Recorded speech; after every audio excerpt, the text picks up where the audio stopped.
नदी में सिक्का क्यों डाला जाता है, इसके पीछे का कारण जानते हैं। क्या आप भी नदी में सिक्का डालते हैं? तो जानें इसके पीछे का कारण क्या होता है। नदी में सिक्के डालने की प्रथा प्राचीन भारतीय संस्कृति और धार्मिक मान्यताओं से जुड़ी हुई है।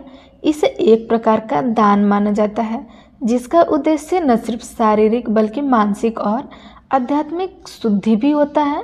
यह प्रथा विशेष रूप से हिंदू धर्म में प्रचलित है, लेकिन अन्य धर्मों में भी दान देने और पुण्य अर्जित करने की परंपरा है। नदियों में सिक्के डालने के पीछे धार्मिक और मानसिक तर्क भी होते हैं। जैसे धार्मिक विश्वास, हिंदू धर्म में नदियाँ विशेष रूप से गंगा को माँ के रूप में पूजा जाता है और माना जाता है कि इन नदियों के जल में विशेष दिव्य शक्ति होती है।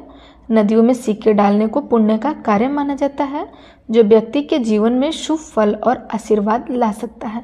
सिक्के डालने से व्यक्ति अपने पापों का प्रायश्चित भी मानता है और अपने जीवन की कठिनाइयों के लिए दुआ भी करता है। दूसरा है मनोकामना पूर्ति।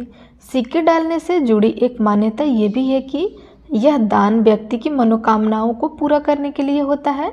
इसे एक प्रकार से ईश्वर या देवी देवताओं के प्रति आभार व्यक्त करने का तरीका भी माना जाता है। लोग यह मानते हैं कि जो व्यक्ति नदी में सिक्के डालते हैं उनकी इच्छा पूरी होती है, क्योंकि यह कार्य सद्गति की ओर बढ़ने के रूप में देखा जाता है। नंबर 3, पुण्य अर्जन। नदी में सिक्के डालने का कार्य एक प्रकार से पुण्य अर्जन के रूप में देखा जाता है। दान से पुण्य मिलता है और पुण्य व्यक्ति के जीवन में सुख, समृद्धि और शांति लाने का कारण बनता है। यह विश्वास है कि ऐसे दान से जीवन में आने वाली कठिनाइयाँ दूर होती हैं और व्यक्ति को मानसिक शांति भी मिलती है।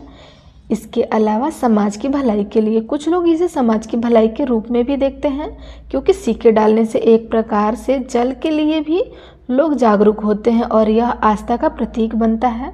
हालांकि समय के साथ यह प्रथा पर्यावरणीय दृष्टि से भी आलोचनाओं का शिकार हुई है, क्योंकि नदी में सिक्के डालने से पानी की गुणवत्ता का असर पड़ सकता है। इसके अलावा आध्यात्मिक दृष्टिकोण से जानते हैं। आध्यात्मिक दृष्टिकोण से यह भी माना जाता है कि सिक्का डालने से व्यक्ति का मन शांत होता है और वह अपने मानसिक तनाव को कम करता है। यह एक प्रकार की साधना या ध्यान की प्रक्रिया भी होती है, जो व्यक्ति के आत्मिक विकास में सहायक होती है। कुल मिलाकर नदी में सिक्के डालने से मनोकामनाओं के पूर्ण होने की संभावना धार्मिक आस्था और विश्वासों पर आधारित है, लेकिन इसके पीछे कोई वैज्ञानिक प्रमाण नहीं है। यह एक आध्यात्मिक कार्य है जो विश्वास और आस्था से जुड़ा हुआ है। इसके पीछे कोई भी आध्यात्मिक कारण नहीं है।